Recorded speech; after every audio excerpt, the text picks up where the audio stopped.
Welcome, friend. Tonight we're stepping into the muddy fields and quiet cottages of the medieval world to see what life was really like for the peasants who kept it all running. If you enjoy calm journeys through history, don't forget to like and subscribe for more sleepy stories from the past. Now, settle in. The sun is rising over the village, and the day is about to begin. Rest before the sun even thinks about rising, the medieval village is already half awake. A grey mist hangs low over the fields, soft and ghostly, while the last stars fade like shy candles.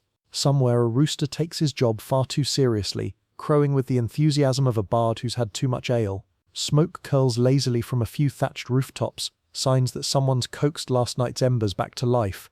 It's quiet but not silent. The air hums faintly with distant footsteps, creaking doors, and the cluck of chickens wondering why anyone's up this early. For the peasants of the Middle Ages, dawn isn't a poetic moment. It's the start of another long day, heavy with mud, work and duty, but also oddly peace.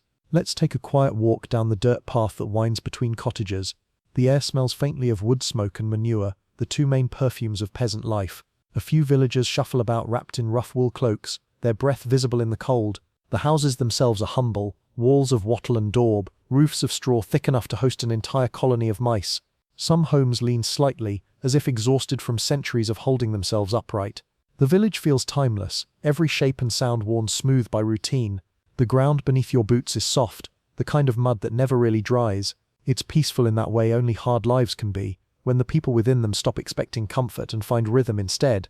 Inside one of these cottages, a family stirs beneath a pile of straw and old blankets. There's no bed frame, just hay, cloth and bodies huddled together for warmth. The smell is a blend of sweat, smoke and livestock, because sometimes the goat sleeps inside too.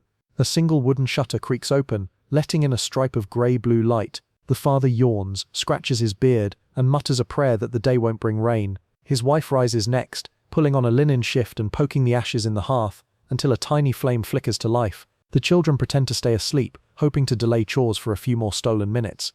But in a medieval home there's no luxury of laziness, even dreams have chores waiting for them. The first sound outside is the splash of water hitting a bucket. Someone's gone to the village well, every morning's pilgrimage for clean water, or at least water that's less muddy than the rest. The well sits near the center of the village, surrounded by mud, churned by countless feet. A few women in rough dresses gossip softly as they draw water, their laughter echoing across the mist. They speak of things that never change, the weather, the harvest, the price of salt, and whose cow wandered off again. Their hands are red from cold, their feet bare even in frost. But the rhythm of the well, the creak of rope, the splash of bucket, is a sound of life itself, repeated for generations without fail. Back inside the cottage, the fire finally catches. The woman feeds it twigs, and blows gently, her breath visible in the cold air. Soon the little room fills with the smell of smoke and boiling pottage, a thick stew made of whatever happens to be around. Maybe a bit of barley, a turnip or two, yesterday's bread crumbled in. Breakfast isn't much, but it's warm, and warmth is worth more than gold to a peasant.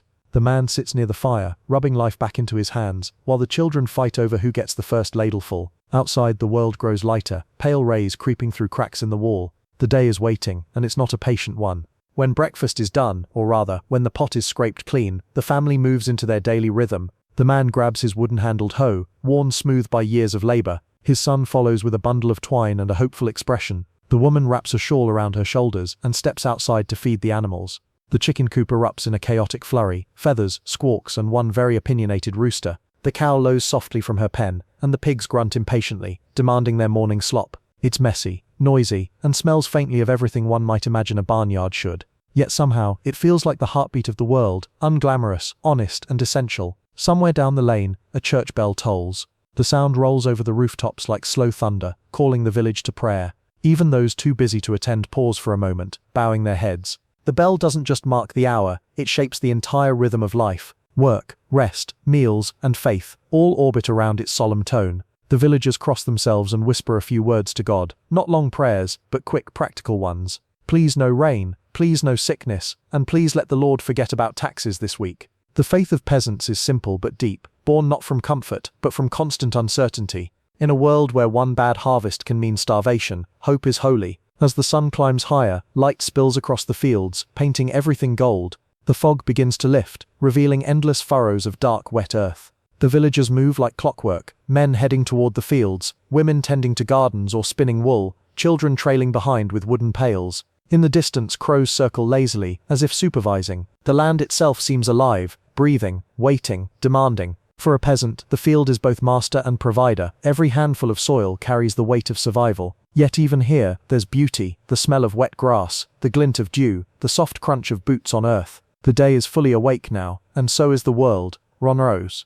By now the village hums with life. Smoke rises from chimneys, goats bleat, hammers ring from the blacksmith's forge. Somewhere a baker pulls hard loaves from an oven, the kind of bread you could use to defend yourself in a tavern fight. Laughter and shouting mingle with the sound of livestock. Children chase each other through puddles while dogs bark and wag their tails. It's not glamorous, not clean, but it's alive, and that's what makes it beautiful. In this little world of dirt and sweat, every gesture has meaning. Every small success, a lit fire, a dry roof, a full stomach, feels like victory against the odds. As the morning stretches on, the peasants settle into the steady hum of daily labor. The sky brightens, the mist burns away, and the smell of tilled soil fills the air. It's another day much like the last, and much like the 1,000 before it. Life in the medieval village isn't easy, but it's real. It's lived close to the land, close to family, and close to the rhythm of the earth itself. By now the sun sits comfortably above the hills, and the world feels awake, even content.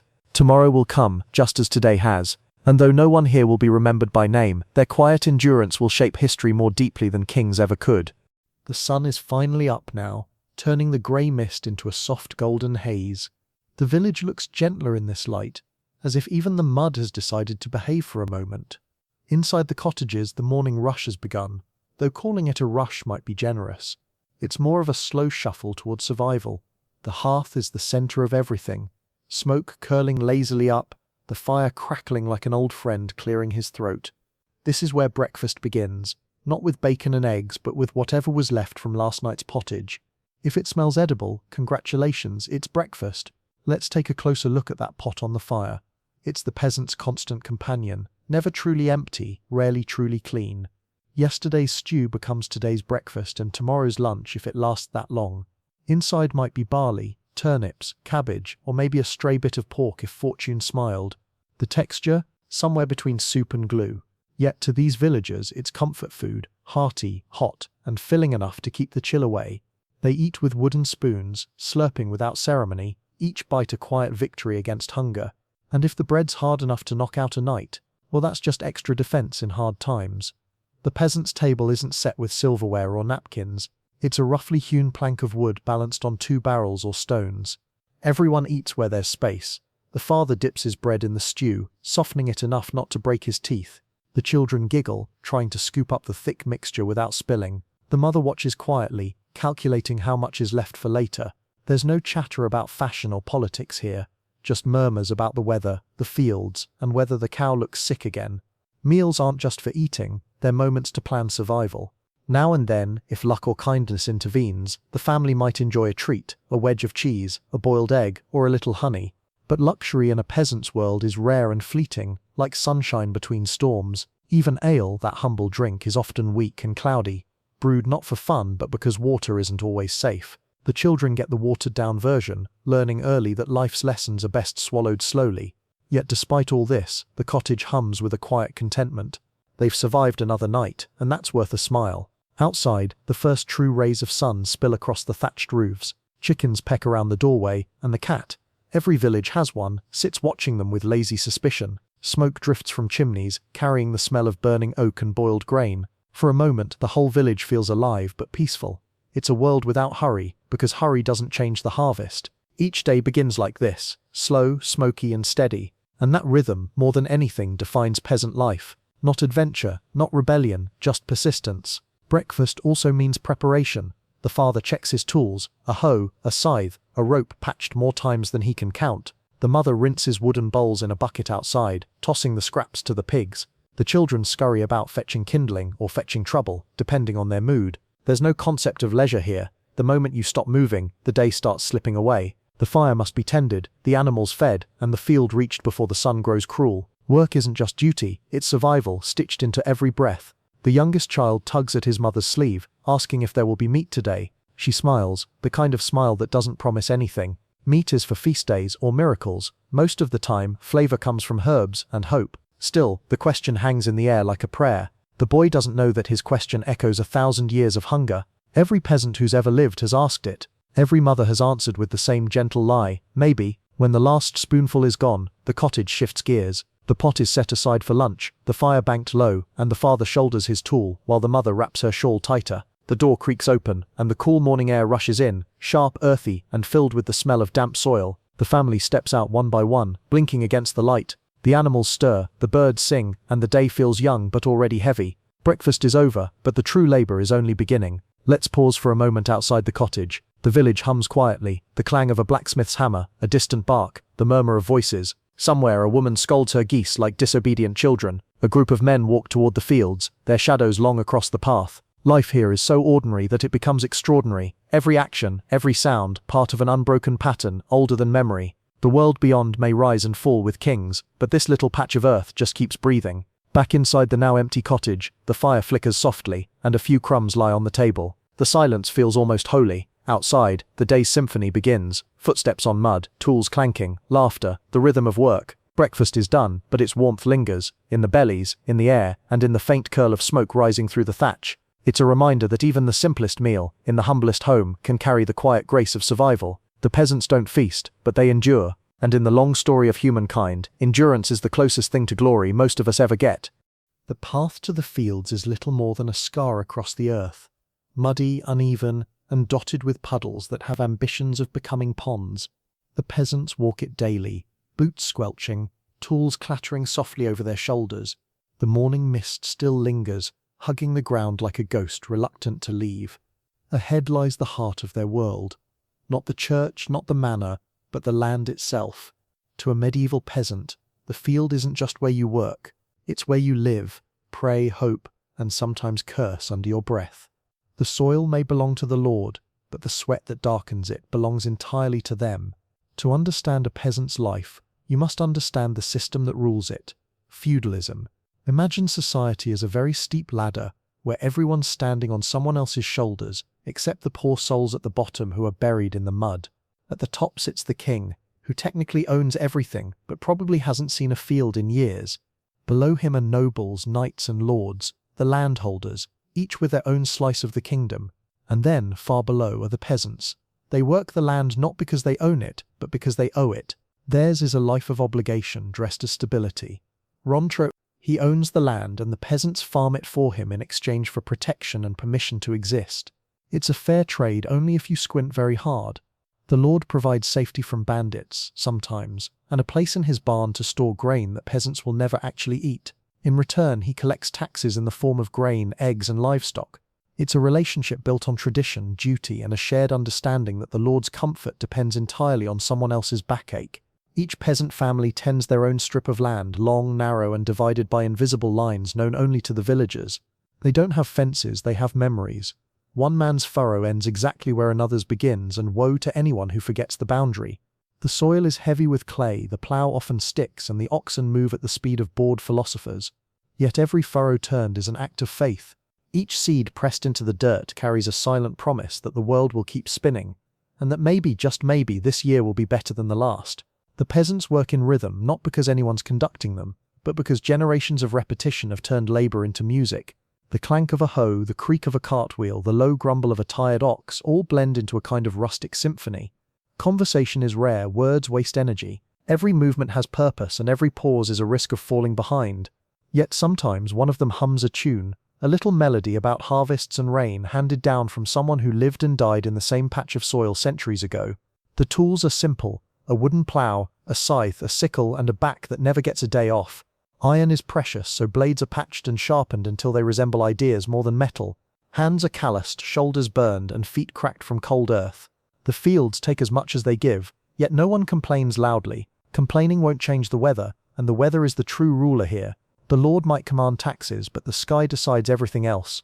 Around mid-morning, the reeve, the Lord's appointed overseer, strolls through the fields like a crow in human form. His job is to make sure everyone's working hard enough to justify their rent. He counts sacks of grain, checks furrows, and occasionally invents a rule just to remind everyone who's boss. The peasants nod respectfully, though their thoughts are less holy. The reeve may have authority, but he's also a neighbor, which means tomorrow, someone will find a mysterious frog in his water bucket. Balance in its own rustic way. As the sun climbs higher, the work becomes relentless. The heat presses down, sweat stings eyes, and even the oxen start questioning their career choices.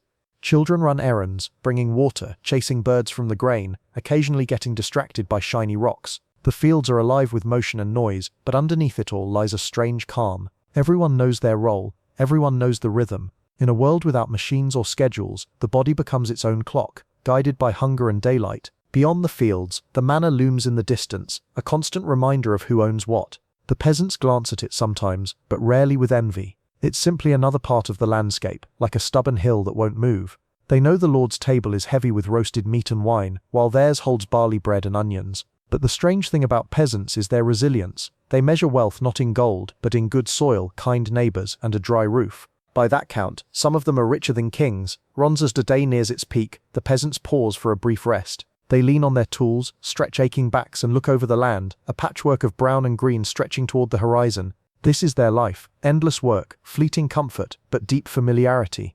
The fields are harsh, but they're also home. Every furrow tells a story of endurance, faith, and quiet strength. Somewhere a lark sings above the fields, and for a moment everything feels still. Then someone sighs, adjusts their hoe, and the world begins moving again.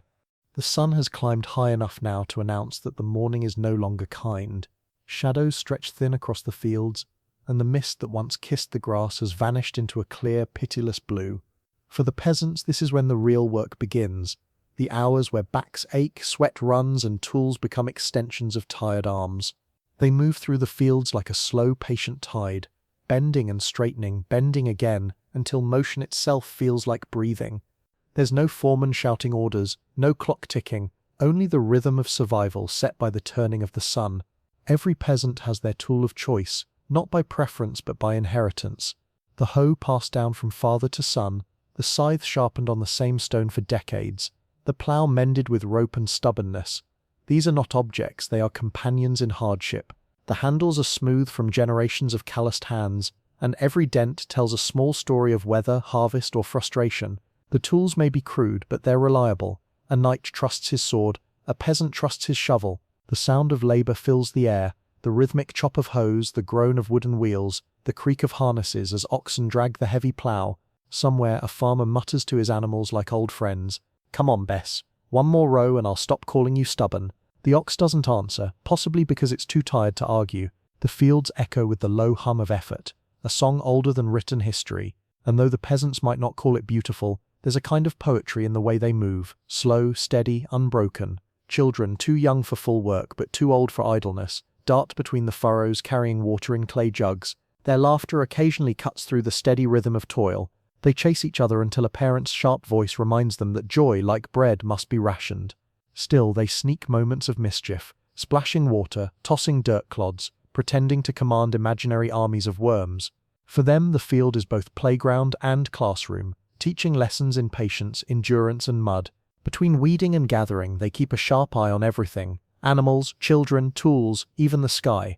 Their sleeves are rolled, faces flushed, and hands move with practiced precision. They talk as they work, swapping recipes for bread no one can afford, or gossip about who's courting whom. The conversation flows like the wind, light, teasing, and essential. These small exchanges are how sanity survives in a world ruled by labor. By now the sun feels closer, less like a distant star, and more like an overbearing landlord demanding rent. Sweat glistens on foreheads, shirts cling to skin, and the smell of soil and labor thickens in the air. Even the birds grow quiet, as if respecting the solemnity of effort. A farmer straightens his back, wipes his brow, and squints toward the horizon. No matter how far he's come, there's always another row waiting. The field stretches endlessly, like life itself. Despite the grueling pace, there's an unspoken pride in the work. Each furrow turned is a mark of defiance against hunger. The peasants don't farm for glory or reward. They farm because the world would collapse without them. The Lord's table depends on their hands, the kingdom's wealth depends on their labor, and yet their names will never appear in a chronicle. Still they endure, heads bent, hearts steady. History, after all, is built on the backs of those who never get to write it. The reeve makes another pass through the fields, pretending to inspect while secretly counting who looks laziest. His shadow falls across the workers like a passing cloud, and for a few moments the rhythm changes. Hoes swing faster, backs straighten miraculously. Once he's out of sight, the pace returns to its natural state, slow, steady, deliberate. The peasants may not have much, but they have perfected the art of looking busy when necessary, a skill that has survived into every modern workplace. As the hours drag on, the smell of warm earth fills the lungs, and the body begins to find its rhythm. Pain becomes background noise, replaced by a kind of meditative focus. The peasants move together like parts of one living machine, not built of gears and iron, but of muscle, mud and endurance. Somewhere nearby the church bell tolls again, its voice soft and distant. It means the morning is dying, and noon is coming. The peasants glance up, silently grateful. The promise of rest, even brief, is enough to make the next few rows bearable. At last, the sun reaches its peak, the cruelest part of the day. The air feels thick enough to drink, and every muscle aches with quiet protest.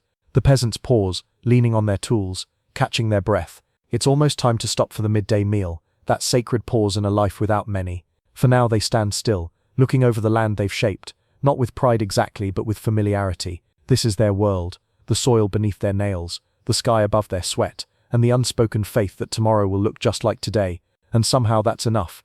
When the church bell tolls again, its voice deep and hollow across the fields, it's not just a call to prayer, it's a signal for mercy. Noon has arrived, tools drop like tired soldiers surrendering, oxen stop mid-step and peasants stretch their stiff backs toward the blazing sky. The midday meal isn't grand, but it's sacred. After hours of bending, digging and sweating, the chance to sit down feels almost holy. Lunch in the Middle Ages wasn't about taste, it was about survival with flavor optional. The peasants gather beneath a patch of shade, maybe a tree if they're lucky, maybe just the shadow of a cart. The air is thick with heat, the kind that makes even flies sluggish. They sit in circles, legs crossed, and open their cloth bundles. Inside lies the usual feast, coarse barley bread, a lump of cheese that squeaks when bitten, maybe a few onions or dried peas. If someone's particularly fortunate, there might be a strip of salted pork, thin enough to make a mouse weep. But no one complains. Hunger has a way of making gratitude the default emotion. The bread is always the centerpiece, dense, dark and heavy enough to double as a blunt weapon in case of rebellion. Made from barley or rye, it's often more chaff than flour, with the occasional stone or husk baked in for extra texture. Still, it fills the stomach. The peasants dip it into ale or stew to soften it, passing the loaf around like a sacred relic. A good loaf lasts days, a great one lasts the whole week, mostly because nobody's strong enough to chew it faster. There's a kind of quiet joy in these moments. For a few precious minutes, the endless demands of the land fall silent. The peasants lean back, breathe deeply, and listen. Birds in the distance, the whisper of wind through grain, the creak of wagon wheels somewhere down the path. Someone tells a small joke about the reeve tripping into a dung heap last week, and the group erupts in laughter, short, honest and much needed. For people who live by the mercy of soil and sky, laughter is one of the few luxuries that cost nothing. Children scurry about, too restless to sit. They pick wild flowers, chase grasshoppers, or poke sticks into the mud for reasons only known to children. Their parents watch with a mixture of affection and exhaustion. Every generation grows up in the same fields, under the same sun, learning the same lessons. Work, eat, rest, repeat. It's not an exciting life, but it's predictable, and predictability is its own kind of peace. Not everyone eats in silence. Some hum songs, slow, melodic chants about love, harvest, or saints who probably never saw a plow in their life. Music floats across the field like a breeze, mingling with the sound of chewing and content sighs. Someone taps a rhythm on a wooden bowl, and soon a few voices join in. The melody is simple, but it's enough to make the field feel less lonely. These songs are like the soil passed down, reshaped but never forgotten. In the middle of the group, someone pours out a jug of ale, weak, cloudy and barely alcoholic, but safer than water. It's not for celebration, it's hydration with personality. Each person takes a sip and passes it on. There's no worry about germs, everyone's too busy worrying about taxes. The ale cools their throats and brings back a little strength. For a brief moment the world feels kind, or at least less cruel. The peasants drink slowly, as if stretching the peace as far as it will go. Once bellies are full and laughter fades, the inevitable silence returns, that gentle lull of satisfaction that follows a hard-earned meal. A few people close their eyes, resting their heads on sacks or knees. The wind hums through the fields, carrying the faint smell of grain and earth. Even the oxen seem to sigh in relief. For a few precious minutes, time feels suspended. This is peace. Humble, temporary, but deeply real. But the day doesn't stop for sentiment. The bell rings again, distant, polite and entirely unwelcome. The peasants groan, stretch and gather their things. The moment's calm dissolves like mist under the sun. Tools are lifted, jugs are capped, and jokes are replaced with silence. Rest is over, duty calls. There's no rebellion, no complaint, just quiet acceptance. The land doesn't care if you're tired. It just keeps waiting to be worked.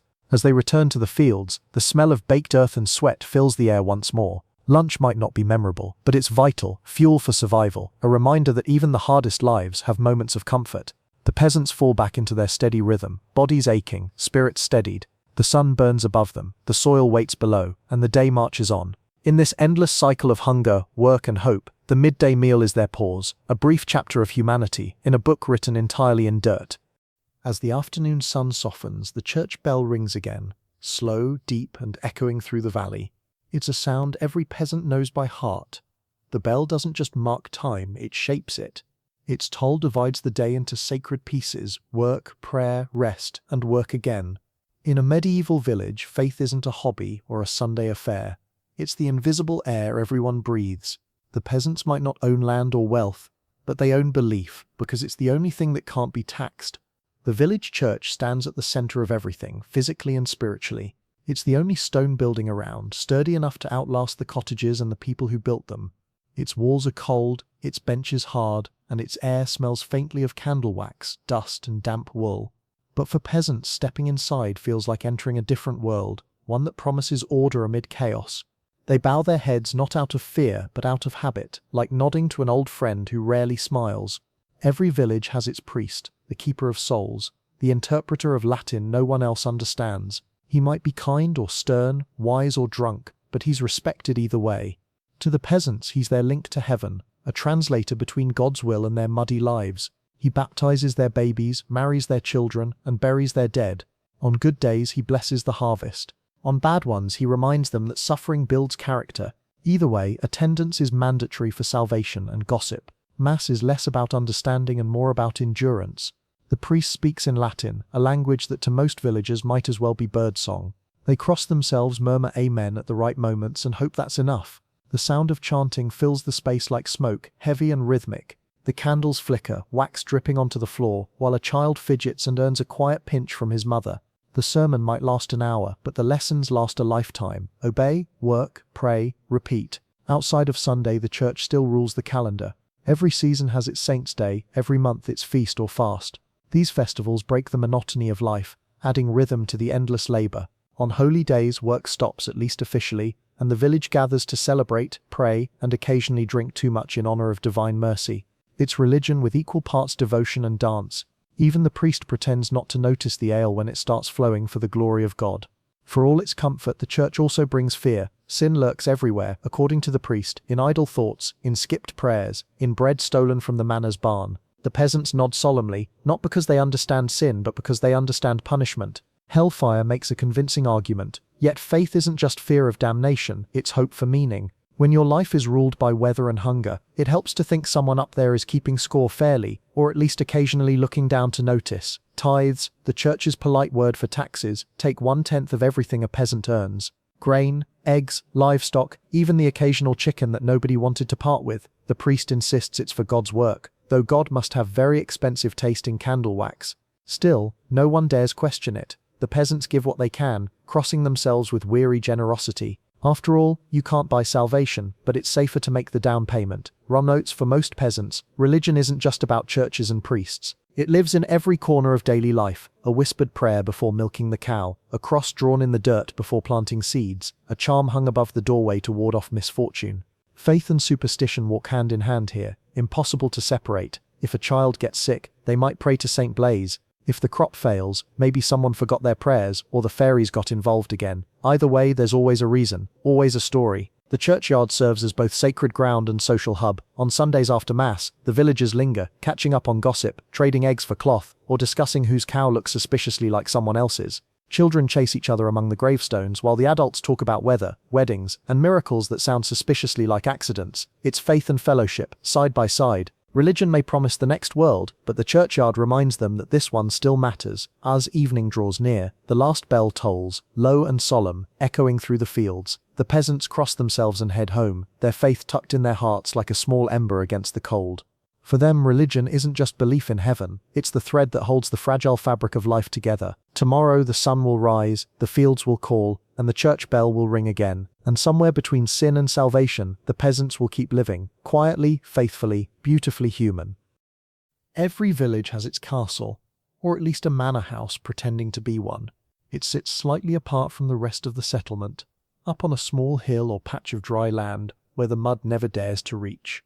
From a distance it looks impressive.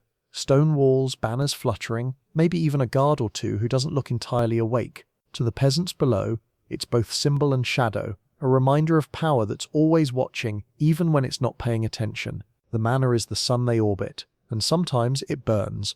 The lord of the manor is not necessarily cruel, just born convinced that God personally arranged the world with him on top. His days are filled with noble duties, inspecting accounts, hunting deer, and finding new ways to collect rent from people who already have nothing left to give. He doesn't plough or sow, his hands are too clean for that.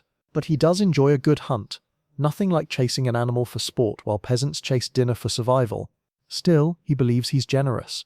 After all, he allows his subjects to live on his land. That counts as charity, right? The manor itself is a world apart. Thick stone walls, timbered halls, and a fire that never seems to die. Inside, the air smells of roasted meat and candle wax, a perfume peasants only dream of. Tapestries line the walls, telling heroic tales of battles none of the current residents actually fought. Servants scurry about carrying platters and washing goblets while the lord sits by the fire, muttering about taxes. It's comfort built on exhaustion, luxury purchased by the calluses of hundreds of unseen hands. To the peasants, the lord's world feels as distant as the moon. They see it only during rent days when they line up outside the manor gate with baskets of grain, eggs, and coins. The steward, the lord's accountant with the soul of a crow, records everything meticulously. If someone comes up short, he smiles thinly and adds it to their growing debt of gratitude. The peasants bow, mutter thanks, and walk away lighter in both pocket and spirit. Fairness in feudal times is more of a rumor than a rule. The lord's authority isn't just about wealth, it's about protection. In theory, he defends his villagers from bandits, raiders, and the occasional tax collector from someone even richer. In practice, his protection usually arrives a few hours after the trouble's gone home with the livestock. Still, the peasants keep faith in the system. Better the lord you know than the warlord who doesn't know your name. In a chaotic world, stability, even unfair stability, feels like mercy. Now and then, the lord holds court in his great hall, a spectacle equal parts justice and theatre. Peasants shuffle in to settle disputes. Who stole whose chicken, whose fence line mysteriously moved overnight, or whose pig ate whose turnips. The lord listens with dignified boredom, strokes his beard and delivers a verdict that somehow always favors whoever pays him rent on time. The peasants bow deeply, thank him for his wisdom, and leave muttering blessings that sound suspiciously like curses. Life inside the manor isn't all feasts and finery. The noble family lives under constant pressure to host, to impress, to outshine their neighbors. Servants whisper about debts and rivalries while musicians practice the same tune until the walls themselves beg for silence. The lady of the house manages the estate when her husband's away, balancing grace and authority with the skill of a woman who's had enough of both men and mice.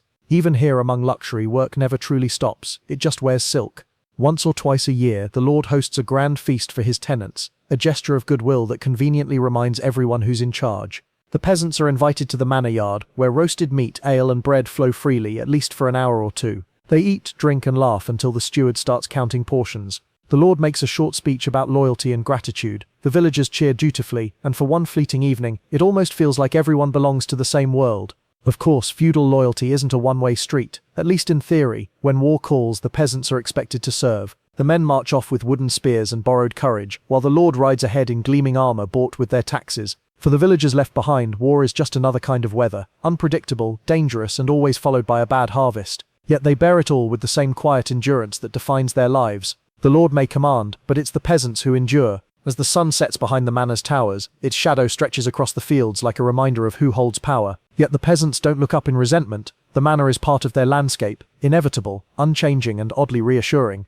They've learned to live beneath it, around it, and in spite of it. Tomorrow the bell will ring, the lord will dine, and the fields will wait. The great wheel of feudal life turns slowly, grinding all equally beneath its weight, but in the quiet between turns there is peace. It doesn't happen often, but when it does, the whole village hums with quiet excitement. Market day, the one-time peasants can trade mud for noise and monotony for colour. The air is different from the start. There's movement, chatter, a sense that something just slightly out of the ordinary is about to happen. For a few brief hours, life won't be just toil and tax. Life will smell of roasted meat, spilled ale, and freshly cut cloth.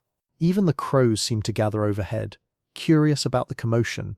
The journey to town begins before sunrise. Families load their carts with everything they can spare: eggs, onions, cheese, maybe a chicken if they're feeling generous. The wheels creak, the oxen snort, and the children sit atop sacks of grain like little kings. The road to the market is dusty and long, but the mood is light. The peasants gossip, sing and wave to travelers heading the same way. For once their world feels bigger than their fields. though still small enough to walk across before lunch. When the town finally appears on the horizon, it looks almost magical. Wooden gates, smoke from a dozen hearths, the faint glimmer of banners fluttering above rooftops. To peasants used to endless fields, it might as well be Rome. The air buzzes with sound, voices, bells, clattering hooves, and the unmistakable smell of humanity in close quarters. The peasants clutch their baskets a little tighter. Townsfolk are clever, quick-tongued, and fond of charging extra for things that used to be free. The marketplace itself is a riot of color and chaos. Stalls made of wood and canvas line the muddy square, each shouting louder than the last. There's meat hanging from hooks, bread steaming from ovens, and fabrics dyed in every shade imaginable. Merchants bark prices, children chase pigs through puddles, and somewhere, a musician tries to make a lute sound like joy instead of pain. For peasants who live surrounded by mud and monotony, it's sensory overload, and they love every second of it. Coins clink, hands shake, and deals are made with the solemnity of kings. A woman trades 2 chickens for a length of cloth. A man swaps onions for a pot with only a minor hole.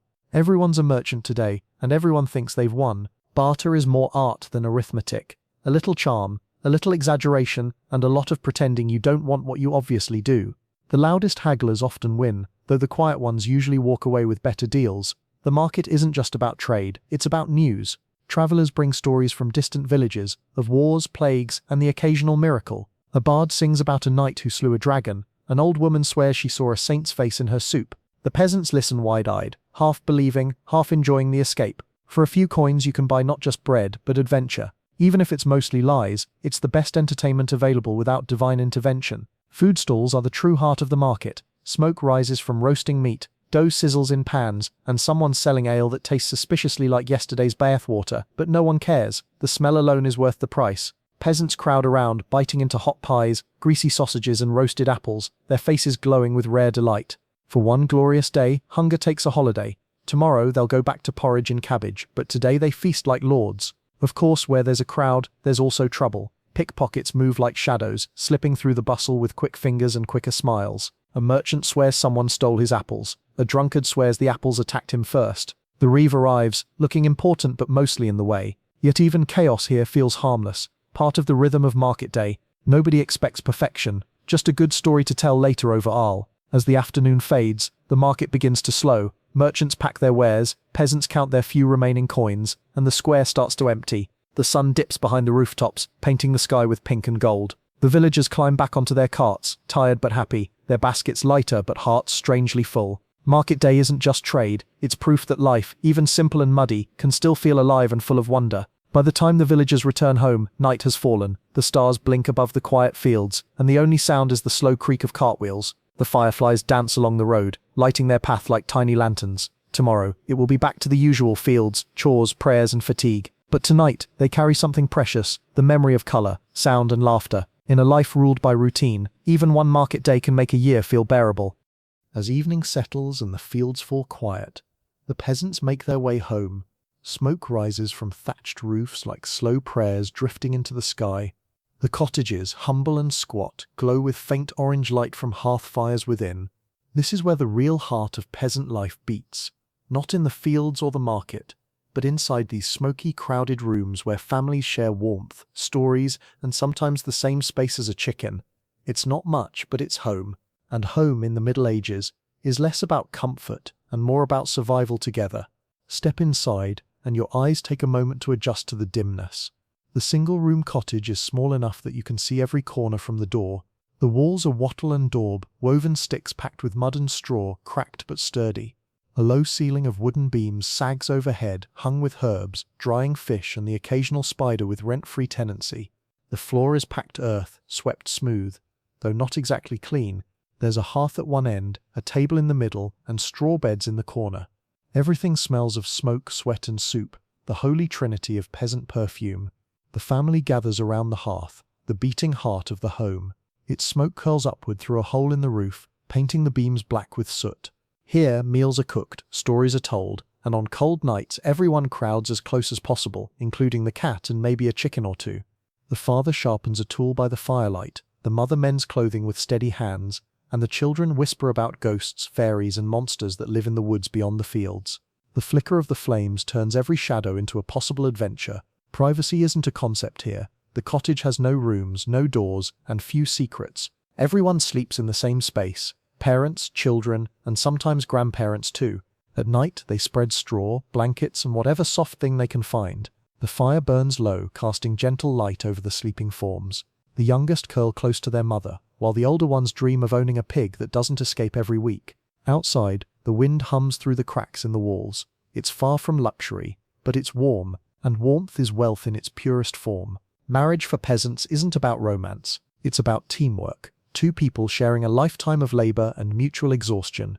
Most couples marry young, not for love, but for survival. A man needs help in the field. A woman needs a roof and a steady fire. Still, affection grows like wildflowers between the cracks. Shared laughter over a burnt meal, comfort after a long day, the quiet companionship of someone who knows every version of your tired face. Love in the Middle Ages isn't written in poems, it's written in patience. Children are both joy and insurance. Every extra pair of hands means more work can be done and more mouths can be fed, hopefully in that order. They learn early how to fetch water, how to feed animals, how to avoid stepping in exactly what the animals leave behind. There's little time for play, but even peasants can't suppress childhood entirely. Laughter echoes through the fields, small feet chasing chickens, giggles filling the air before a stern mind the mud ends the fun. Childhood here is brief, but bright. Evenings are the time for storytelling, the medieval version of television. The father might tell tales of saints, knights, or dragons, depending on his imagination and how much ale he's had. The children listen wide-eyed, clutching each other when he describes ghosts wandering the churchyard.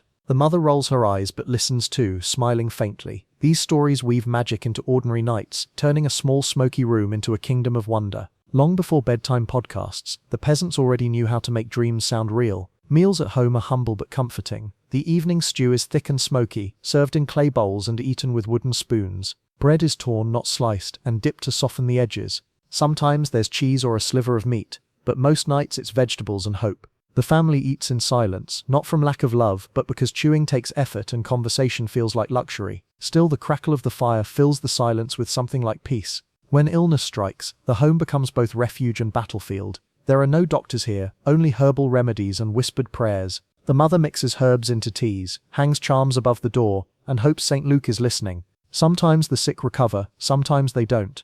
Death visits often, but quietly, as if used to the place. Yet the family endures. Grief here is a familiar neighbor, met with tears, a sigh, and then the next day's work. By the time the fire burns low and the stars fade outside, the cottage falls silent. The family sleeps huddled together, dreaming of harvests, sunlight, and bread that doesn't break your teeth. Tomorrow will bring the same work, the same struggles, the same small joys, but for now the night belongs to them, safe within the thin walls that have held 1,000 whispered prayers. In the darkness, amid the scent of smoke and straw, the peasant home is the warmest kingdom in the world. Illness in a medieval village doesn't knock. It simply arrives, sits by the fire, and refuses to leave. One day a farmer wakes with a fever. The next, half the family is coughing. There are no doctors nearby, no hospitals waiting with fresh sheets. The peasant's medicine chest is the hedgerow, the kitchen, and whatever the village-wise woman remembers from her grandmother. Illness isn't an event, it's a season, one that visits every house eventually, uninvited and unstoppable. Medicine for peasants is part science and part superstition, and often impossible to tell apart. A sprain might call for a compress of moss soaked in ale. A fever could be treated with boiled nettles and a prayer to St. Roch.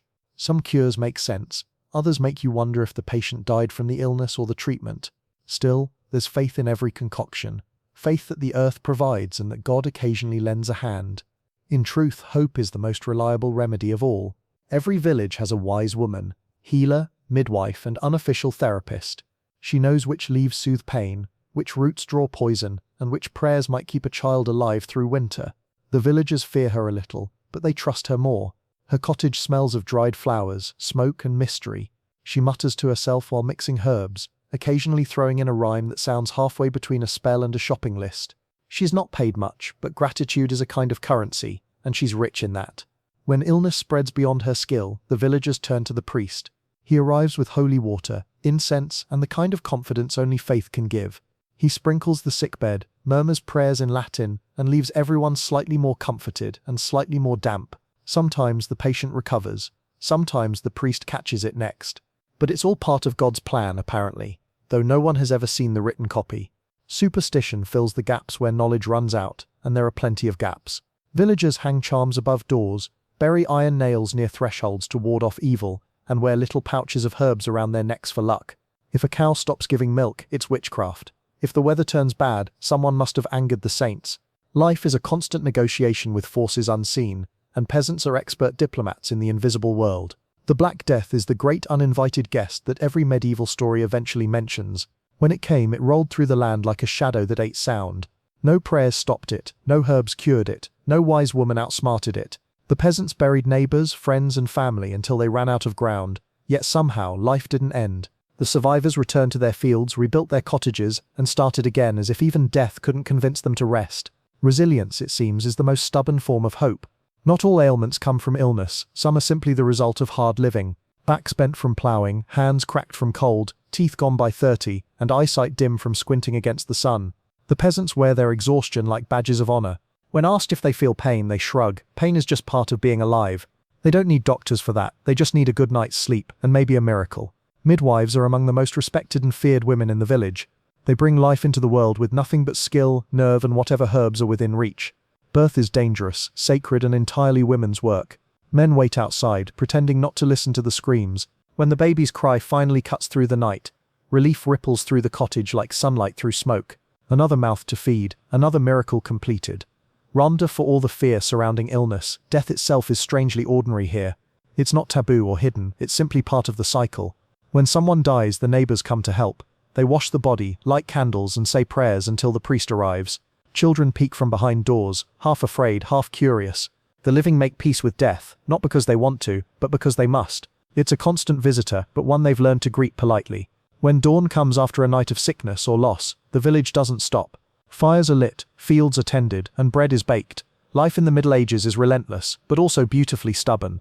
The peasants may not have cures, but they have each other. They survive by faith, by routine, and by the quiet belief that every sunrise is a small victory. In a world ruled by death, they keep choosing life, again and again, until the fields bloom once more. For a medieval peasant, time isn't measured by clocks or calendars. It's measured by seasons, by frost and thaw, by planting and harvest, by how many times the same boots can be patched before they give up entirely. Each season writes its own chapter in the peasant's year, shaping every meal, prayer, and breath. Spring means hope, summer means labor, autumn means gratitude, and winter, well, winter means survival with extra steps.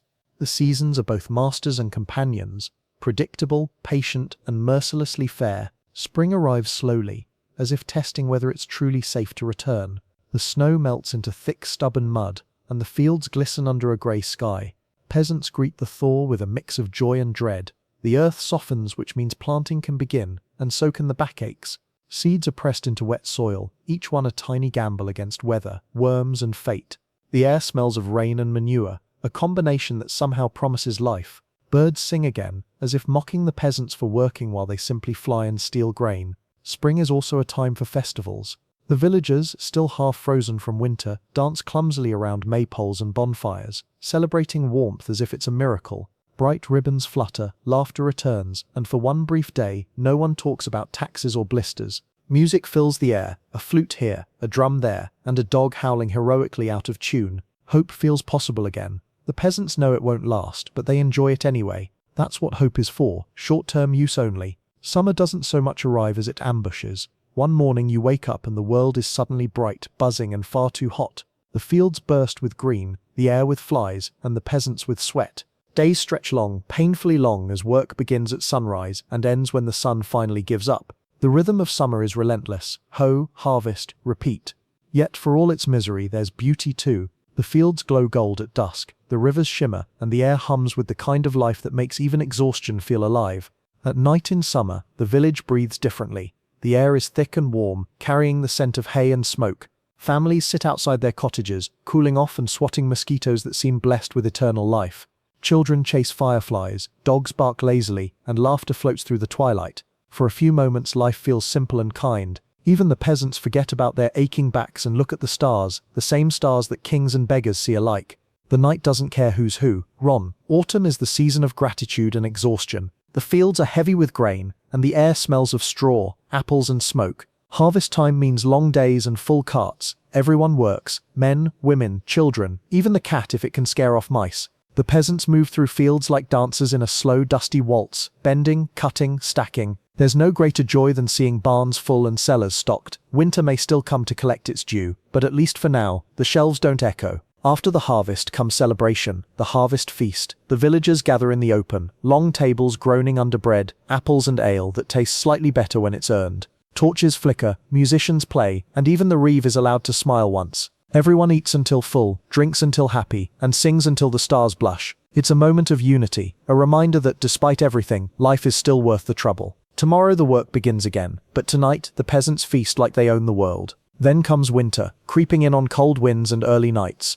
The fields fall silent under frost, smoke pours from every chimney, and the world shrinks to the space around the fire. Food grows scarce, daylight vanishes too soon, and sickness knocks often, yet there's comfort in the quiet. Families huddle close, telling stories while the snow taps at the roof. Life slows down, like a deep breath before another year begins. In the stillness, even hardship feels gentle, softened by the rhythm of survival. Each season carries its own rituals. Spring brings planting prayers, summer brings blessings for rain, autumn gives thanks, and winter begs for warmth. The peasant's faith weaves through the year like thread through cloth, unbroken, resilient, and a little frayed at the edges. Even the land feels holy in its repetition. Year after year, it takes their labor and gives just enough back to keep them believing that effort and hope might actually be the same thing. By the time the year turns full circle, the peasants barely notice. There's no New Year's countdown, no fireworks, just another dawn over the same fields. But there's beauty in that sameness. The world keeps spinning, the soil keeps giving, and the peasants keep enduring. They don't measure life in years, but in harvests survived, children grown, and fires kept burning through cold nights. In the quiet rhythm of the seasons they find something close to peace, the kind that doesn't shout, just breathes. For most of the year, life in a medieval village is a steady rhythm of mud, sweat, and sleep. But every so often that rhythm breaks and the village bursts into celebration. Feasts and festivals are the bright threads woven through the grey fabric of daily life. They mark the turning of seasons, the honouring of saints, and the rare chance to dance without guilt. Work stops mostly, laughter rises, and for one glorious day, even the poorest peasant feels rich in spirit and probably slightly drunk. The church calendar rules the year's festivities. Saints' days, harvest feasts, and holy celebrations keep the peasants from forgetting what day it is. Not that anyone owns a calendar anyway. Christmas, Easter, and Midsummer are the biggest of them all, each one mixing equal parts faith and fun. The priest insists the festivals are for God's glory. The peasants suspect God probably enjoys a good meal and a dance as much as anyone else. A festival morning starts early. The women bake bread and pies, the men set up long wooden tables, and the children run around pretending to be useful. By midday the air smells of roasted meat, fresh ale, and excitement. Chickens are plucked, barrels are tapped, and someone inevitably burns something, a good omen, they say, if you're creative. Laughter fills the air before the feast even begins. For one day chores can wait. The fields won't run away, and neither will the cows, hopefully. When the feast begins, it's a sight to behold. The tables groan under platters of bread, cheese, roasted fowl, and whatever the hunters manage to find. Rabbit if lucky, squirrel if not. Jugs of ale pass from hand to hand like sacred relics. Everyone eats until belts strain, laughs until cheeks hurt, and sings songs that would make the priest blush. It's messy, loud, and utterly joyful. For peasants who measure life in labor, this is what happiness tastes like: smoky, greasy, and slightly overcooked. Music carries through the square. Fiddles, flutes, and drums played with more enthusiasm than accuracy. The rhythm is infectious. Old men clap, women spin, and children stomp with the grace of drunken geese. Even the shy ones eventually join in, pulled by laughter and ale. Dance in the Middle Ages isn't about skill, it's about forgetting for a while that life is mostly toil. And if someone falls face first into a pie, it only makes the song sound better. At some festivals, traveling performers visit, jugglers, acrobats, and storytellers who seem half magician, half troublemaker.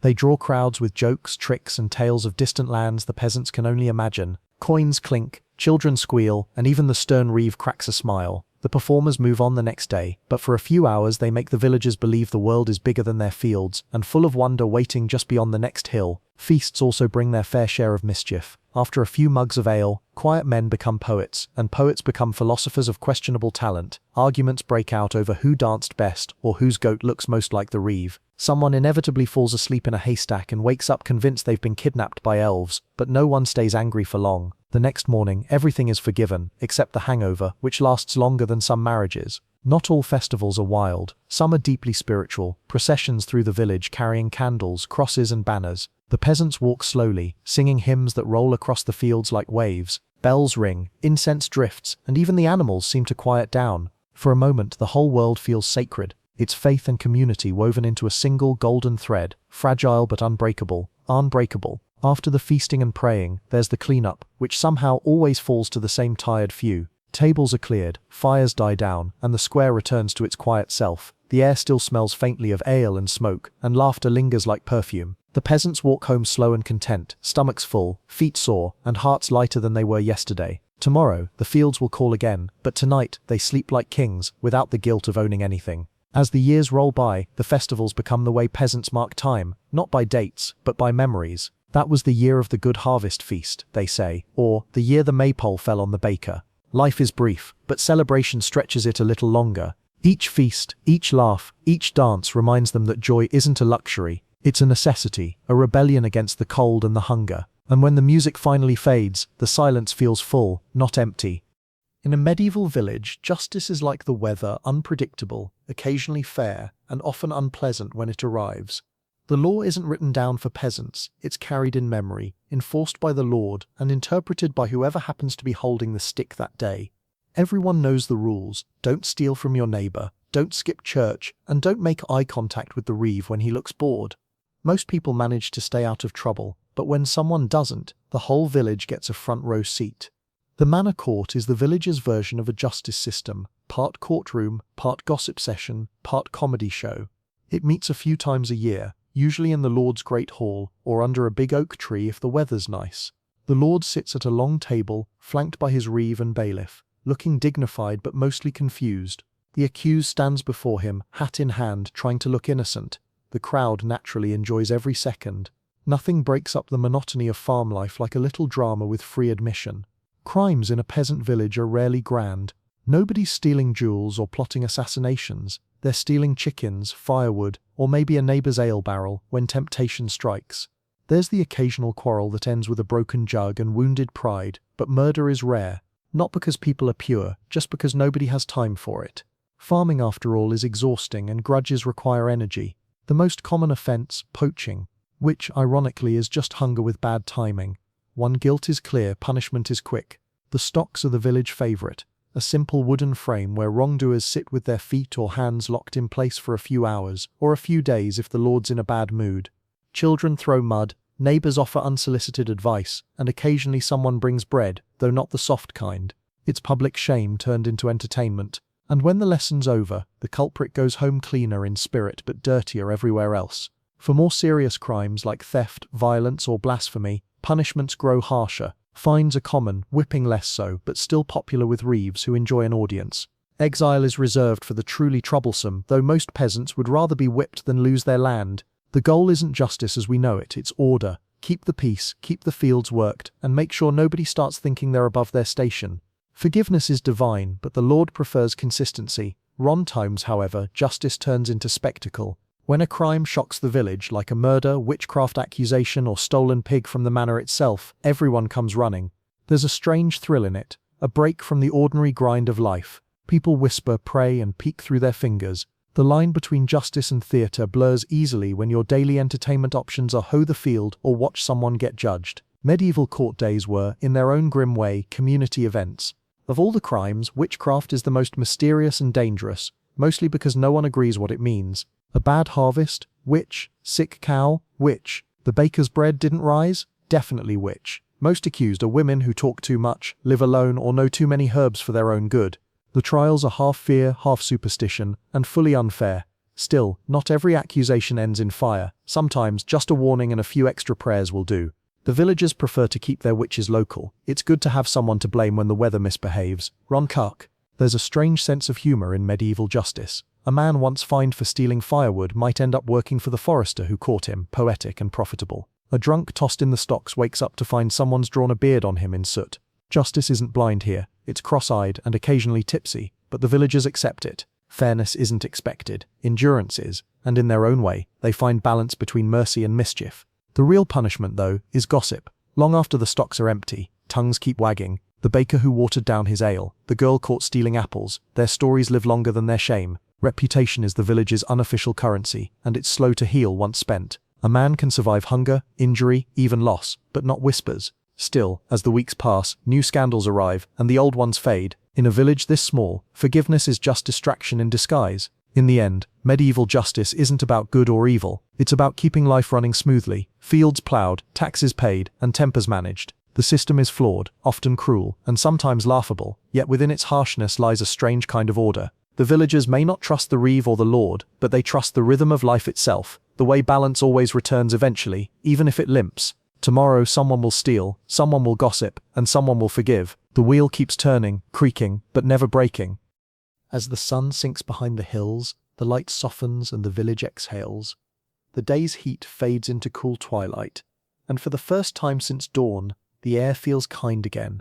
Smoke rises lazily from thatched roofs, curling into the deepening blue sky. The fields, once alive with motion, now lie still, only the occasional bleat or bark breaking the silence. For peasants, nightfall isn't just the end of work. It's a kind of reward, proof they've survived another turn of the sun. The sounds of the village change as evening deepens. The clatter of tools fades, replaced by the crackle of fires, the cluck of chickens settling down, and the low hum of quiet conversation. A baby cries somewhere, answered by a mother's lullaby. A dog stretches, yawns, and decides the doorstep is good enough for another night's watch. Even the wind seems gentler now, slipping between the cottages like a tired friend looking for a place to rest. The world grows smaller, softer, and somehow safer. Inside the cottages, the hearth burns low but steady. Dinner is simple, the same stew reheated, the same bread softened in ale, the same conversation repeated with new sighs. The family eats slowly, the day's fatigue settling into their bones like dust. The youngest fights sleep at the table, head drooping into the bowl. Laughter bubbles softly when the father nudges him awake. There's comfort in this sameness, the gentle predictability of lives built on repetition. In a world full of chaos, routine is the closest thing to peace. Runge after supper, chores continue in miniature form, small, necessary rituals before sleep. The father checks the animals, locking the stable door against foxes and thieves. The mother scrubs bowls with sand and ash, then sets them near the fire to dry. The children gather kindling for tomorrow's flames. Even the smallest tasks matter. In the medieval world, neglecting a chore isn't laziness, it's an invitation for disaster. A forgotten latch, a dying ember, a door left open, all tiny cracks where misfortune likes to slip in. Once the practicalities are done, the talking begins. Quiet, meandering conversation around the fire. The topics never change much. Weather, animals, rumours from nearby villages, and what the reeve did wrong this week. Sometimes there's a bit of music, a tune hummed softly, or a crude flute played with uneven notes. The rhythm of the flames and the rhythm of voices blend until it's hard to tell where one ends and the other begins. The cottage feels smaller now, but warmer too, wrapped in flicker and fatigue. Outside, darkness takes full command. The moon rises pale and watchful, casting silver light across the fields. Somewhere far off, a wolf howls, just one note, enough to remind everyone why the doors are barred. The air smells of cold earth and wood smoke. For the peasants, night isn't frightening, but it is respected. It belongs to different creatures, foxes, owls, spirits and dreams. Best to stay indoors, near the fire, where the world is small and safe and known. The family kneels together, murmuring thanks for the day's mercies and forgiveness for its mistakes. The words are simple, the tone humble. Keep us safe, the mother whispers, and bless the cows. The father adds, and please let tomorrow's weather behave. The children mumble their own sleepy wishes. It's faith in its purest form, not grand, not loud, but honest. In a world without certainty, faith is the blanket they pull over their fears. When sleep finally comes, it comes in layers. First the sounds fade, the crackle of fire, the sigh of wind, the creak of timbers settling. Then the warmth spreads, the kind that seeps into sore muscles and quiet minds. The family curls together on straw beds, wrapped in blankets of wool and familiarity. The room glows faintly from the dying embers. The outside world, lords, taxes, weather, war, disappears. For a few hours, there's only peace, simple and absolute. Sleep in the Middle Ages doesn't come all at once. People often wake in the middle of the night, what historians call first sleep and second sleep. Between them lies an hour or two of calm wakefulness. Peasants use the time to stir the fire, whisper prayers, or in rare moments talk softly with loved ones. It's a pause between dreams, a quiet intermission in the long play of darkness. When second sleep finally comes, it feels deeper, safer, as if even night itself needs a rest. By dawn, the world begins again. The sky lightens from black to blue, roosters crow, and somewhere, a dog barks just to remind everyone what time it is. The cycle restarts, chores, fields, sweat, and the same small joys. But the memory of the night lingers, the hush, the warmth, the whispered prayers. For all their hardships, the peasants know something modern souls often forget, that rest isn't just escape from labor, it's what makes the next sunrise worth waking for. In the medieval world, life is a cycle, steady, familiar, and unhurried. Every sunrise promises work, every sunset delivers exhaustion, and every heartbeat ties the living to the soil beneath them. A peasant's life is short by modern standards, but it's full in its own way. Born in a cottage, raised among fields, and buried in the same earth that fed them, the villagers live close to the ground, not just in body but in spirit. They don't seek to conquer the world, they just hope to leave it a little more ploughed than they found it. Ronze peasant's birth is both miracle and burden. When a baby arrives, the whole village hears about it. The priest blesses the child with cold water and Latin words nobody fully understands. The mother, pale but smiling, holds the newborn swaddled in linen that once served as a grain sack. There's joy, yes, but also calculation. Another mouth to feed, another future worker for the fields. Still, every cry is a victory, proof that life, despite the odds, insists on continuing. Childhood, when it lasts, is short. By age 7 or 8, most children are already working, herding animals, fetching water, scaring crows from crops. Play and chores blur together until it's hard to tell which is which. They grow up fast because life demands it. And yet they laugh often, loud, bright laughter that echoes across the fields like birdsong. Even in the hardest times, children remind the village that joy is still possible. They're small sparks in a world that burns slow. Adulthood is a steady rhythm of survival. Days blend together, ploughing, sowing, reaping, repairing, repeating. Marriage ties two weary souls together for mutual endurance. They raise children, patch roofs, pray for good weather, and somehow find laughter in between. There's little rest, but there's purpose. Every handful of grain harvested, every roof beam mended, every child kept warm through winter. These are victories. Small ones perhaps, but to the peasants they add up to a life that matters. Old age, when it comes, is a rare and quiet blessing. The lucky few who reach their 50s or 60s become walking history books. Their hands are gnarled, their backs bent, but their eyes still sharp with stories. They sit near the fire, offering advice that nobody asks for but everyone listens to anyway. In a world where so many fade young, elders are treasured, proof that endurance itself can be heroic. But death is never far. It's as much a part of village life as planting or prayer. When someone dies, the church bell tolls slow and low, and everything stops. Neighbors come to help, carrying wood for the coffin, lighting candles, whispering prayers. The body lies in the cottage for one last night, watched over by flickering light and silent tears. There's sorrow, yes, but no shock. The peasants know death too well to fear it. They treat it with the same quiet respect they give the seasons. Funerals are simple, heartfelt affairs. The coffin is carried through muddy lanes, followed by the whole village, a slow, uneven procession of boots, tears, and sighs. The priest chants, the bell rings, and the body is laid to rest in the churchyard among familiar names. The graves are shallow, the cross is wooden, but the faith is deep. The earth receives its own back again, not as punishment, but as promise. Dust to dust, the priest says, and everyone nods. They've seen enough cycles to know it's true. Afterward, life continues almost immediately. The fields still need tending, the animals still need feeding. Grief here doesn't stop the world, it folds quietly into it. Neighbors offer bread, ale and company. Children play nearby, their laughter softening the silence. The dead are remembered, but the living carry on. In a way, that's the truest kind of tribute. To keep working, keep loving, keep waking up each day, even when hearts are heavy. Life honors death by refusing to give up. What remains after a peasant dies isn't wealth or monuments, it's stories. A son remembers his father's jokes, a daughter recalls her mother's hands braiding her hair, a neighbor mentions how old Tomas once chased a goose halfway to the next parish. Legacy here isn't written in stone, it's whispered by firesides, passed like seeds from one season to the next. Long after the names fade, the laughter and kindness endure in the soil, the quiet proof that even the humblest life leaves a mark. And so the cycle continues: birth, labor, laughter, prayer, death, and rebirth. The peasant's world is small, but their endurance is vast. They live without luxury, without power, without fame, yet somehow their existence sustains all those who have them. The kings may rule, the priests may preach, but the peasants keep the world alive. Beneath their rough hands lies the quiet strength that built history itself. And when you walk through a quiet countryside today, you can still feel them in the soil, in the wind, and in the rhythm of life that never really ended.